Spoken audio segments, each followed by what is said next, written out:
Welcome! Today, I'm going to show you how to enable vibration for incoming call notifications in Gmail, using the updated settings on your phone. Having vibration turned on is a great way to stay alerted without sound, especially when you need discrete notifications. First, start by going to your phone settings. This is where you control all the app notifications and sounds. Next, scroll through the list and tap on Apps. This will show you all the applications installed on your device.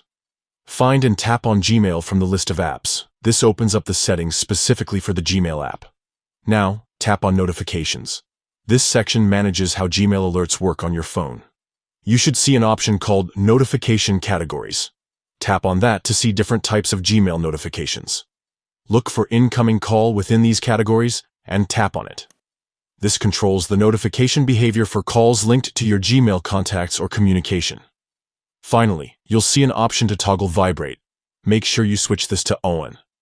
Once enabled, your phone will vibrate whenever you receive an incoming call notification via Gmail. This simple process ensures you won't miss any calls even if your phone is on silent or you are in a noisy environment. Vibration adds an extra layer of awareness without disturbing those around you. That's it. Just follow these easy steps and enjoy staying connected with timely, tactile alerts from Gmail. Thanks for watching, and stay tuned for more helpful tech tips.